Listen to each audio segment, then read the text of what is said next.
তোমরা তো জানোই আমি রান্না করতে খুব ভালোবাসি, সেই জন্য যখন যেটা খেতে ইচ্ছে করে ইউটিউব দেখে নিজেই বানাতে শুরু করে দিই। তো সেদিন আমি বানিয়েছিলাম নেপালিদের খাওয়া সাফালি। আমি বানাচ্ছি চিকেন সাফালি, সেই জন্য চিকেনটাকে চপ করে নিয়েছি আর পেঁয়াজটাকে চপ করে নিয়েছি, আর আদা রসুনটা লাগবে আমার পেস্ট। কড়াইতে অল্প সাদা তেল গরম করে এই পেঁয়াজ আর চিকেনটা দিয়ে দেবো, আর ওর মধ্যে দিয়ে দেবো লবণ আর আদা রসুনের পেস্ট, গোলমরিচ গুঁড়ো আর সয়া সস, বাস আর কিছু কিন্তু এর মধ্যে লাগবে না। এটাকে ভালো করে একদম ভাজা ভাজা মতো করে নিতে হবে। এর সাথে বানাচ্ছি ঝাল চাটনি।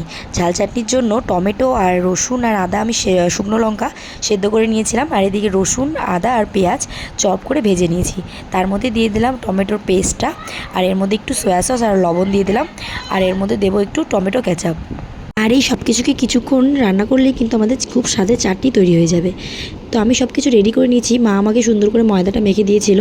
তো দেখো ভেতরের পুরটা দেখতে এরকম হয়েছিল।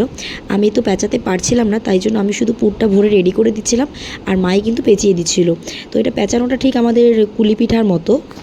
সব কিছু ব্যাপারটা মোমোর মতে, শুধু মোমোটা তেলে ফ্রাই হয় না, আর এটা তেলে ফ্রাই হয়।